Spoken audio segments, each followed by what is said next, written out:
Hello, Florence. Are you ready for chapter 18? It says motive and means. Motive means a reason, and means the ability to. While Phenomena of Shenanigan and Earth had been in the library proving that Gumshoe's death wasn't an accident, Inheritance had been in the evening room telling everyone it was. Judging by the argument now taking place, no one was convinced. Paranoia had been growing all day, fed and watered in the gossipy little group that had formed all over the house. By the time the three investigators slipped into the room, things were tipping over from suspicion to outright panic. "You expect us to believe this rot? Alas! Is anyone doing anything about this? I demand to speak to the manager." "Everyone, please calm down," said Fauna. "I've made tea. We can discuss everyone's concerns and—" "Bother to that," roared Uncle Ferrier. "Someone here is a murderer." Little Finicky began to cry. "Please," said Renee quietly, "could we lower our voices? We're upsetting the baby." "Oh, bother the baby as well," sneered Ferrier. "Weren't you the one who found Gumshoe? Makes you pretty suspicious in my book." "I got lost on the way to the dining room. All I did was open the wrong door." "A likely story." "You can't speak to my wife that way," boomed Fortissimo. "Why not? She isn't family, not by blood." "Hey," said Daisy sharply. Candor was gripping her hand so tightly his knuckles were white. "With respect, I think you should keep your opinions to yourself." "Oh, yes, people might listen to them and then we're all worse off." I'd watch it, Sunshine. You're not married yet." Or "I'd watch it, Sunshine. You're not married yet. Won't ever be if old Schadenfreude gets her way. Come to think of it, if anyone has a motive—" "Daisy didn't mean it. She's just upset," said Candor hurriedly. "You're just upset, aren't you, Daisy?" Daisy's expression flickered. "Distressed," she agreed. "Overwrought," said Candor. For a second, Shenanigan saw real anger on Daisy's face. Renee didn't look as if she could hurt a fly. Cook had been with them for almost 20 years and was practically an honorary Swift. But Ferrier had a point about Daisy. When Shenanigan had first met her, she had dismissed her as nice. The more she saw her, however, the more certain she was that Daisy possessed an inner steel she was keeping hidden. She was like a bouquet of flowers with a crowbar in the middle. Atrocious had seen it, Flora had seen it, and Shenanigan did too. "Ferrier's right about one thing," said Aunt Dither, straightening her parrot hat. "Someone here must be a murderer, or else why would they try to trap us here?" "They mean to pick us off." "It could be any of us, at any time." Crack! For a second, Shenanigan thought it was Aunt Schadenfreude striking her stick on the nearest piece of furniture for quiet. But it wasn't a stick. It was a gunshot. Pamplemousse stood on a table at the far end of the room, legs apart, arm raised. A tiny pistol lay against his palm. A light trickle of plaster dust fell from the hole he had put in the ceiling, and it powdered his wig. "Écoute, s'il vous plaît," he snapped. The guns and swords and nunchucks on his hips jangled as he lowered his hand. Mes amis, he trilled. "I can't let this stand no longer. I address you now as your blood, as your family, and with a heart full of love and fury." He tossed his hair dramatically. "One of you is a traitor of the highest order. One of you has betrayed the ideals of fraternity. One of you is a killer." People looked at one another nervously. "Someone in this very room," said Pamplemousse, "has hidden among us, has broken bread with us, while all the while they are plotting our end, while at the same time they are an assassin. I cannot let this insult stand." His mustache quivered in indignation. He pulled off one of his gloves with his teeth and flung it to the table. It landed in his tea with a splash. For the honor of Tante Schadenfreude, I challenge whoever is responsible to a duel. There were murmurs throughout the room, some of excitement, some of dismay. Pamplemousse braced his hands on his hips. Oui, tomorrow at dawn, I shall meet les Sibylline Foussard on the front lawn for a deadly contest of wits. Yes, it shall be Scrabble to the death. He's challenging them to a game of Scrabble. That's cute. When Shenanigan told Cook she was going to bed, it wasn't technically a lie. She did go to bed, her bed, even if it was just to bring John the cat some food and water.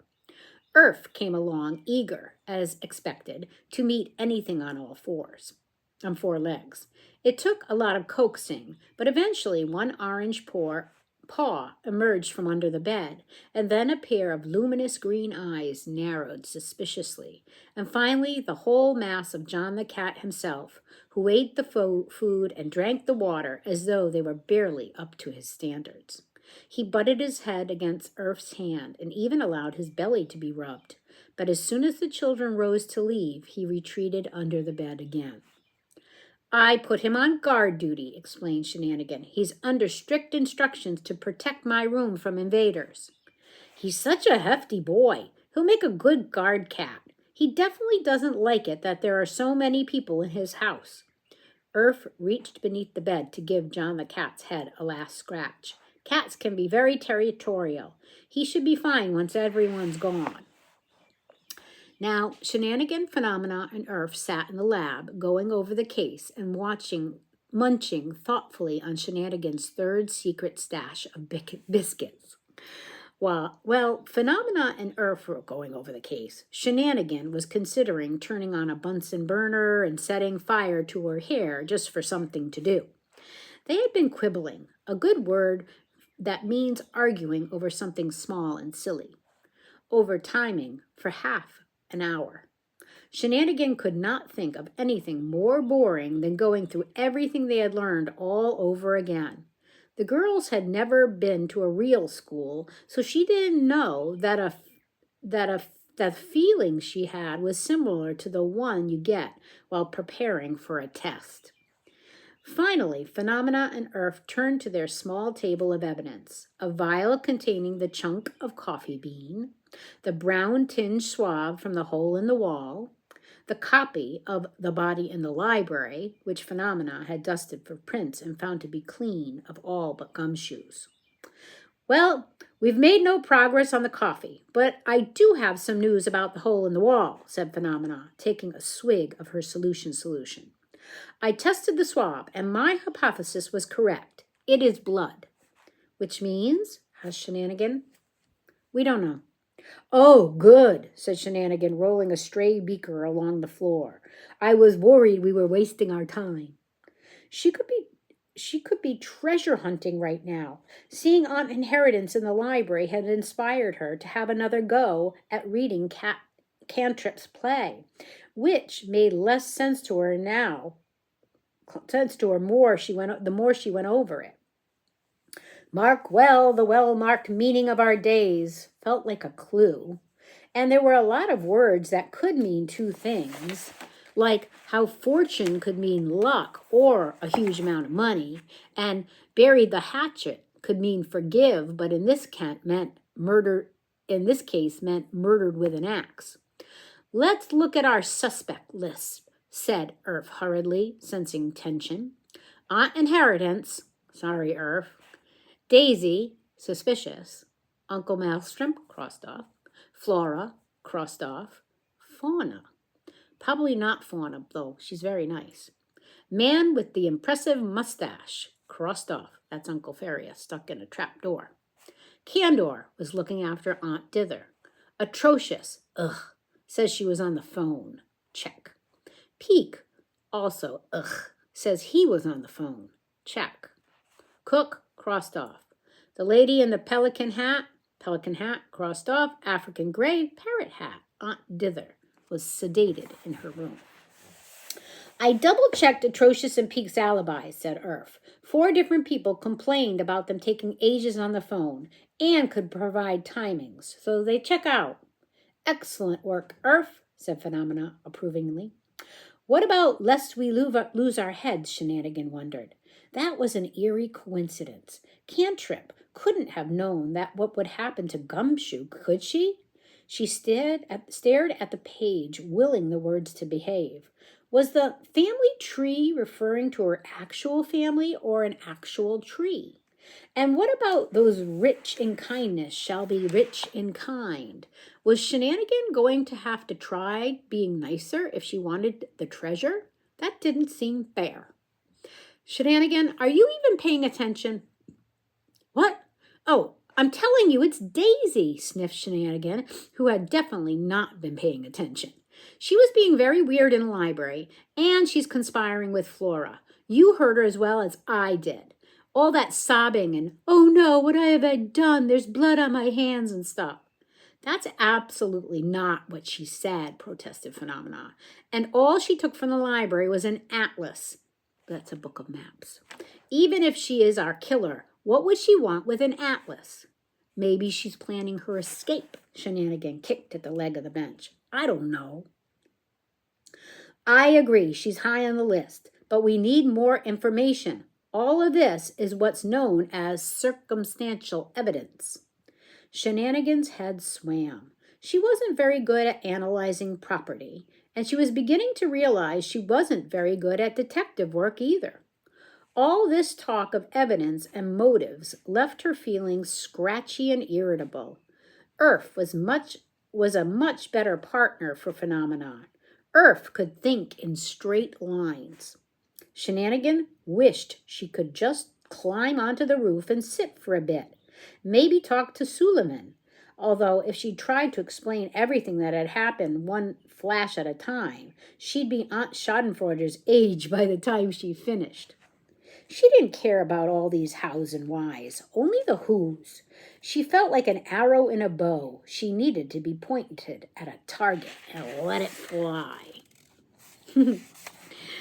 That was the end of chapter 18. Let's begin chapter 19. Pamplemouse's best shot. I like it. There's a pair of binoculars there in that chapter title. The sun rose bloody at 5 a.m, and the crows in the chimney laughed Shenanigan awake.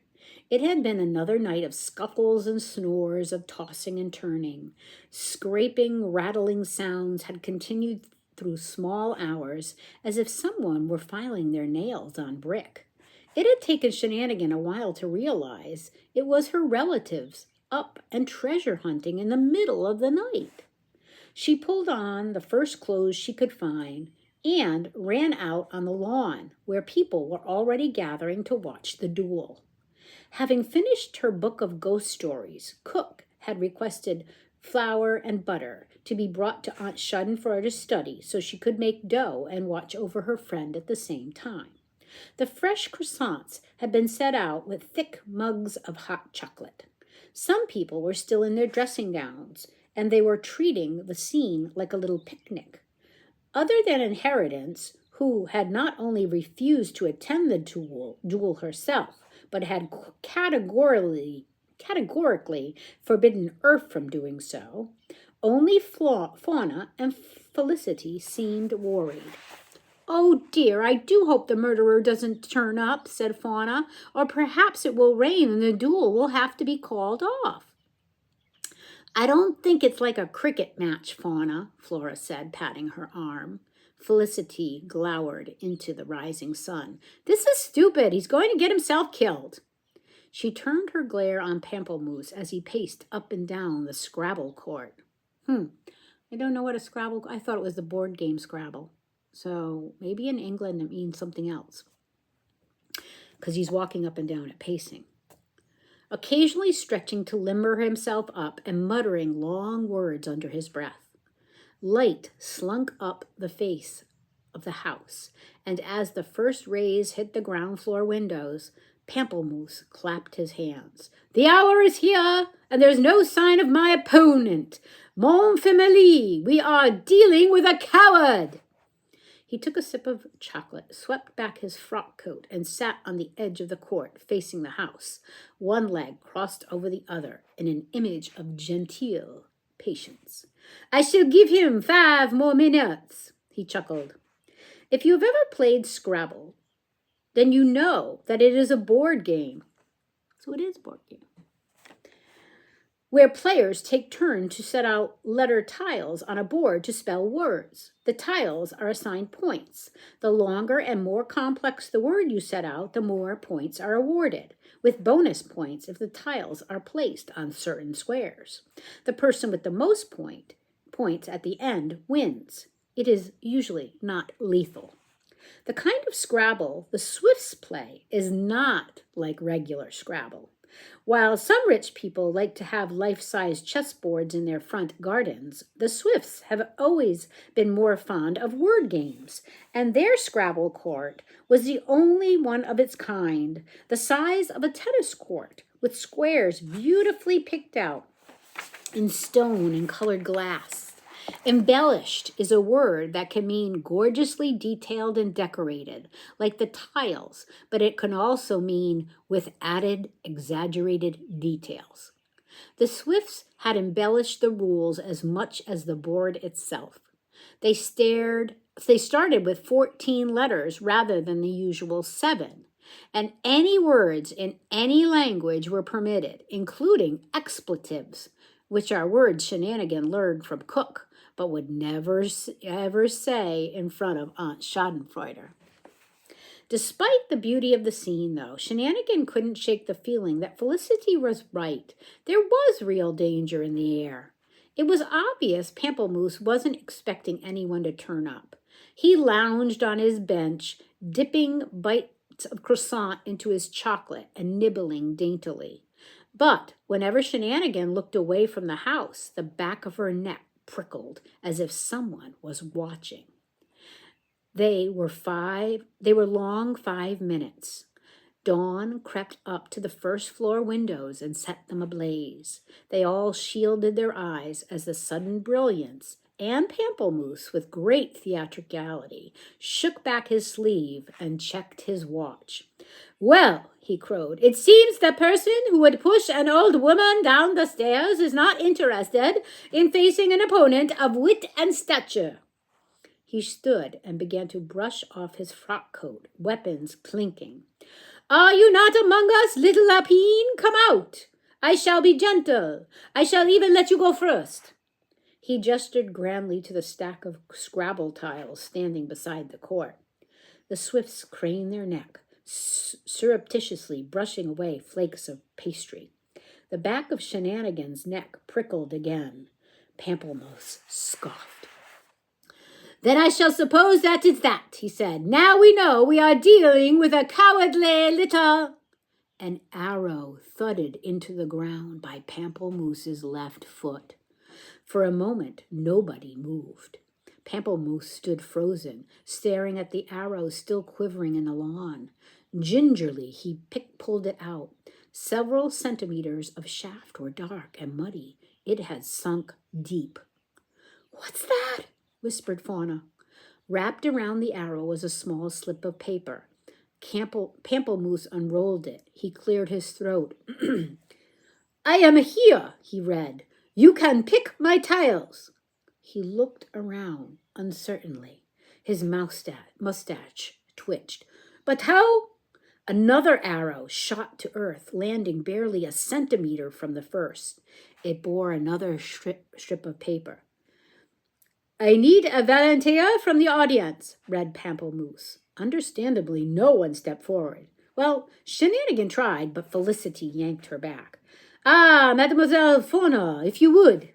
Gray-faced, Fauna stepped forward, but her sister placed a hand on her arm. It's okay, said Flora. I'll do it. She went to take a seat facing the house, but another arrow whistled past her head. Fauna let out a little scream. With shaking hands, Flora unraveled the attached note. Other side, she read. They can see us, whispered Felicity, shivering. All right, I think we'll stop here. We'll see how this Scrabble game goes. I wonder who's sending those arrows flying. We shall find out again when we pick up at, I always write these things down, the top of page 182. Until we read again, my love. Birthday kisses. I love you.